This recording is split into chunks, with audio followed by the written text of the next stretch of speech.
Parlez juste pour communiquer juste, épisode numéro 7, comment préparer votre prise de parole en public? C'est une question qui me revient assez souvent et c'est la raison pour laquelle je vais tenter d'y répondre maintenant. Bonjour et bienvenue.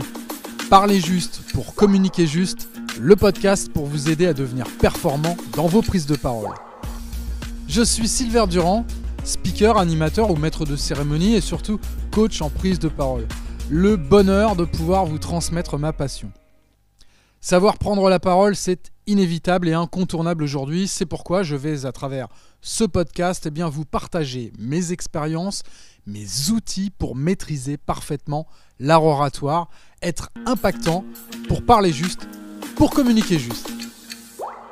Comment préparer une prise de parole en public? On ne devient pas un bon orateur du jour au lendemain. Cela demande un minimum d'entraînement, notamment lorsque la timidité est l'un de nos traits de caractère. L'éloquence est un exercice délicat, néanmoins essentiel dès lors qu'on est amené à encadrer une équipe par exemple.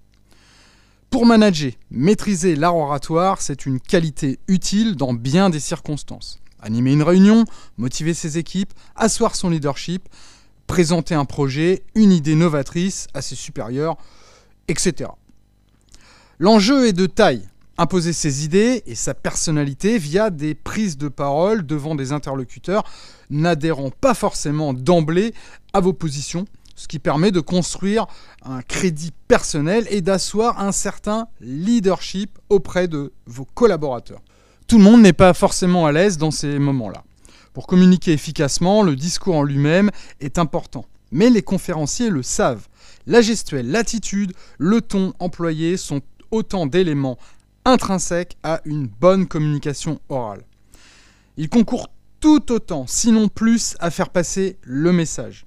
Pour que le message passe vertébralement, il est primordial de travailler certains aspects de la prise de parole en public. On pourrait qualifier ces aspects de prérequis, bien avant le jour J, avant de les maîtriser parfaitement. Alors d'abord, pour présenter sa prise de parole en public, il faut développer la confiance en soi. Ça c'est sûr, c'est le b.a.-ba, le fondement d'une certaine aisance relationnelle et puis d'une manière plus générale d'une communication interpersonnelle épanouie.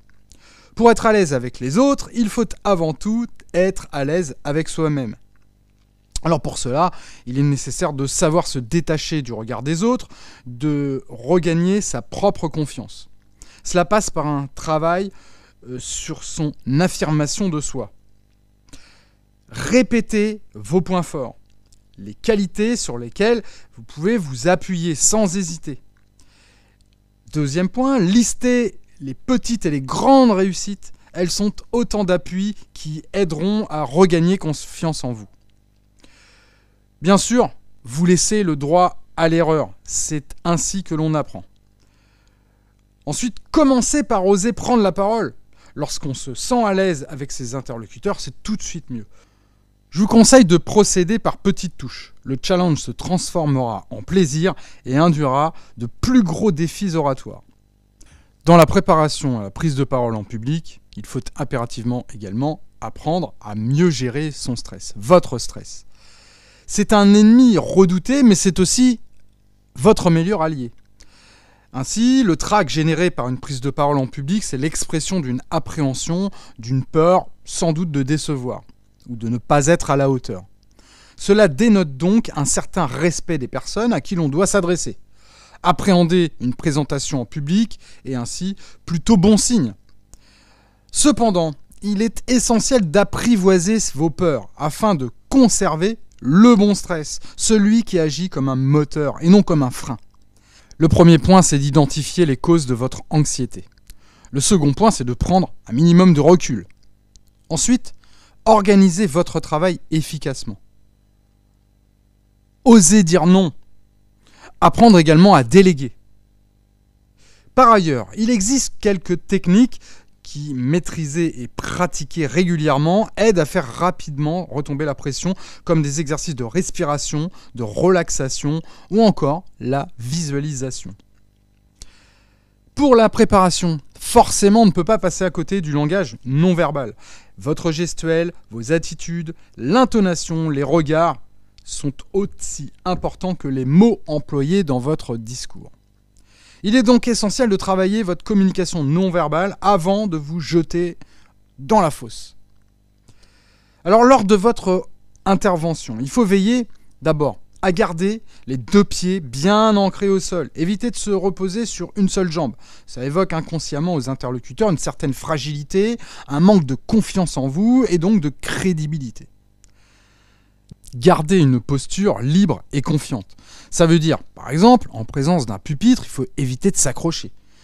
Et puis, bien sûr, rester donc droit, ancré au sol, c'est capital, et fier.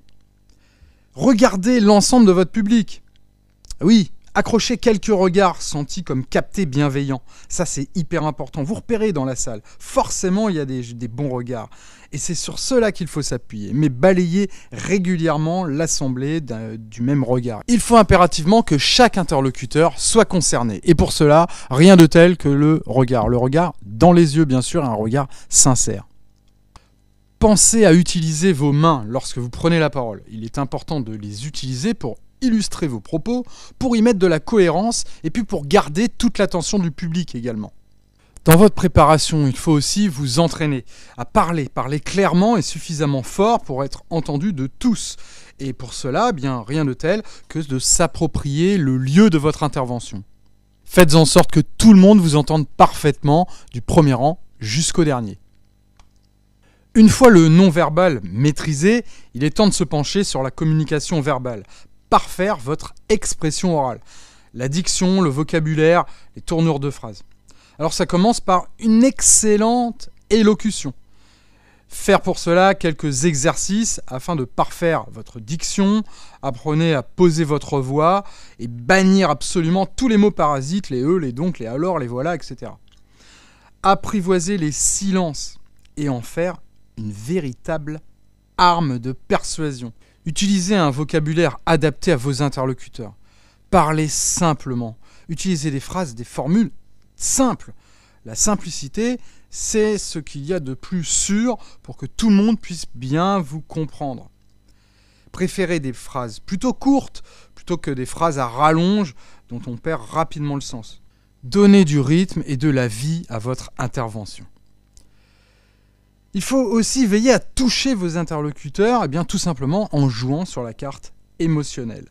Être à l'écoute de votre public, attitude, regard, expression faciale, de manière à repérer le moindre signe de décrochage, de non-compréhension pour que vous puissiez rectifier le tir rapidement. Il s'agit enfin de structurer votre intervention. Cela peut paraître évident, mais une allocution qui part dans tous les sens ou mal adaptée en termes de durée, de fond et de forme n'aura que peu de chances d'aboutir à une adhésion du public. Afin de structurer votre intervention, je vous invite à écouter les épisodes 4 et 5 du podcast consacrés justement à la structure du discours, avec notamment les points clés que je vous rappelle maintenant. Le premier, c'est de travailler votre introduction, la phrase d'accroche. Ensuite, démarrer avec votre audience là où elle se trouve, en identifiant bien votre cible. Posez votre problématique et puis racontez une histoire. Menez l'audience d'une étape à l'autre de votre voyage. Voilà, ce qu'on appelle le storytelling. Enrichir avec des exemples, des anecdotes, des chiffres pourquoi pas, et du concret. Utilisez l'humour, l'émotion, si vous le pouvez, pour renforcer votre discours. Répondez à la problématique délivrée par le message. Et puis, vous ouvrir sur une vraie conclusion. Voilà, terminer et soigner votre cut-off, donc une vraie conclusion mémorable. Voilà donc comment préparer votre prochaine prise de parole. J'espère que ça a pu vous aider et je vous dis à très vite pour un nouvel épisode de Parler juste pour communiquer juste. N'oubliez pas de vous abonner et puis d'en parler autour de vous et pourquoi pas de mettre les fameuses 5 étoiles. Allez, ciao!